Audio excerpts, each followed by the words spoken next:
దినాన రాష్ట్ర ప్రజలందరికీ సుఖ సౌకర్యాలు ఇవ్వాలని చెప్పి ప్రయత్నించుతూ అందరికీ సంగా ఉండాలని వేడుకుంటున్నాను. మీ పేరు? నా పేరు మురళీకృష్ణ ప్రసాద్. రాజావాసిరెడ్డి మురళీకృష్ణ ప్రసాద్. నేను 15 సంవత్సరాలుగా ఈ దేవాలయం నిర్మూలన ఉంటుంది. సార్, ఈ దేవాలయం ప్రాశస్త్యం ఏంటి? మీ పూర్వీకులు దీనికి ఏ విధమైన సేవలు చేశారు? మీరు కూడా సేవలు చేస్తున్నారంటే ఏంటి ఈ భాగ్యం ఎలా కలిగింది? స్వామి కృపకి ఈ భగవంతుడు ఇచ్చిన ఆపర్చునిటీ. మా పూర్వీకులు 1798 సంవత్సరాలు ఈ దేవాలయం అభివృద్ధి చేసి నిత్య దీప నైవేద్యాల కోసం చాలామందికి ఈ నామలు వచ్చి 2 సంవత్సరాలు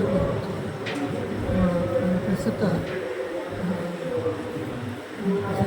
గవర్నమెంట్స్ మిమ్మల్ని 2010లో చైర్మన్గా నియమించుకున్నాను. ధర్మం నిర్వర్తించడానికి 6 దినాల్లోనూ మాసతో నెలకు ఒకసారి కమిటీ మీటింగ్స్ వచ్చి మా సత్యమైన మా ఈ దేవాలయానికి ఓం నమ శివాయ. వాగర్ధర్వ సంపత్తు వాగర్ధ ప్రతిపత్తే జగతస్థ సర్వమందే పార్వతీ పరమేశ్వరౌ. మనం ఉన్నది శ్రీ బాలచాముండేశ్వరి సమేత అమరేశ్వర స్వామి వారి సుప్రసిద్ధ ప్రథమ పంచ ఆరామ క్షేత్రము అమరారామము అమరావతి. ఇవాళ రోజున మహాశివరాత్రి పర్వదినాన్ని పురస్కరించుకొని స్వామివారిని దర్శించుకోవడానికి ఎంతోమంది భక్తులు ఈ క్షేత్రానికి విచ్చేస్తూ ఉన్నారు. ఇలా విచ్చేసినటువంటి భక్తులందరికీ కూడా ఎటువంటి అసౌకర్యాలు కలగకుండా వారందరూ శ్రద్ధాభక్తులతో స్వామివారిని దర్శించుకోవడం కోసం అని చెప్పనేసని దేవస్థానం వారందరికీ తగిన ఏర్పాట్లు చేయడం జరిగింది. కావున భక్తులందరూ కూడా స్వామివారి యొక్క అనుగ్రహకు పాత్రలు కాగలంటూ కోరుకుంటూ ఉన్నాము. అలాగే ఇవాళ రోజున నదీ స్నానం చేయడం అనేది ఎంతో పుణ్య ఫలితాన్ని ఇస్తుంది. అయితే మనకి ఇక్కడ ప్రకృతి రీత్యా అంత జలం లేని కారణంగా షవర్ బాత్ ఏర్పాటు చేశారు. కావున భక్తులందరూ కూడా దేవాలయ శాఖ వారికి సహకరించి ఆ షవర్ బాత్లోనే స్నానం చేసి ఎవరికి కేటాయించినటువంటి వారి వస్త్ర మార్పు గదుల్లో వారి వస్త్రాలు మార్చుకొని స్వామివారి యొక్క దర్శనానికి అభిషేకాలకి రాగలరని చెప్పేసి కోరుకుంటూ ఉన్నాము. ఇవాళ రోజున శివరాత్రి అంటే 11 మాస శివరాత్రులు కలిస్తే ఒక మహాశివరాత్రి. ఈ మహాశివరాత్రి నాడు అంటే లింగం ఉద్భవించిన కాలం అనమాట. లింగోద్భవ కాలము అంటారు. మనకి శివపురాణం ద్వారా తెలుస్తుంది ఏమిటంటే పూర్వం ఈ విష్ణుమూర్తికి అలాగే బ్రహ్మకి తమలో తాము మేము గొప్ప అని చెప్పిన ఒక ఆధిక్య పోరు వచ్చినదిట. అటువంటి సమయంలో వారి ఇరువురికి జ్ఞానం కలిగించడం కోసం అని చెప్పనేసని ఈశ్వరుడు లింగ రూపంలో ఆవిర్భవించాడని ఆ లింగాన్నే ఇప్పుడు మనం ఆ సమయాన్ని లింగోద్భవ కాల సమయంగా చెప్తామన్నమాట. అటువంటి లింగోద్భవ కాలము ఇవాళ రోజున రాత్రికి 12 గంటల సమయంలో వస్తుంది.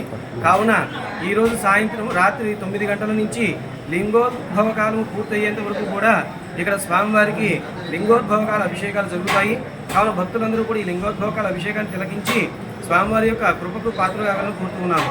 అదేవిధంగా ఇవాటి రోజున ఈ మహాశివరాత్రి పర్వదినాన్ని పురస్కరించుకొని స్వామివారికి పాంచాహనిక దీక్షాపూర్వకంగా కళ్యాణ మహోత్సవం జరుగుతుంది. ఇవాళ అర్ధరాత్రి 1 గంటకి స్వామివారికి ఎదుర్కోల సేవ తదుపరి కళ్యాణ మహోత్సవం ఉంటుంది.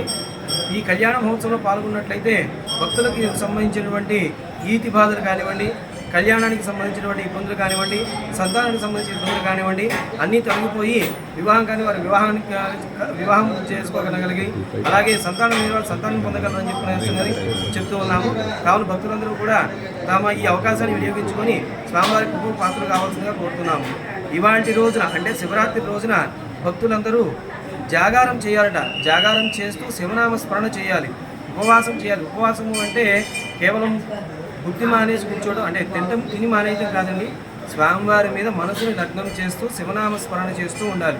ఇవాళ ప్రాతకాలం నుంచి రాత్రి వరకు లింగోద్భవ కాలం అయ్యి జాగారం మొత్తం చేస్తూ స్వామివారి కళ్యాణం పూర్తయ్యేంత వరకు కూడా ప్రతి భక్తుడు స్వామివారి నామస్మరణ ఓం నమ శివాయ అంటూ శివనామ స్మరణ చేస్తూ స్వామివారి మనసులో తలుచుకుంటూ సాధ్యమైనంత వరకు దగ్గరలో ఉన్న దేవాలయాన్ని సందర్శిస్తూ ఆ ఈశ్వరుని కృపకు పాత్రలు కావాల్సిందిగా కోరుతున్నాము.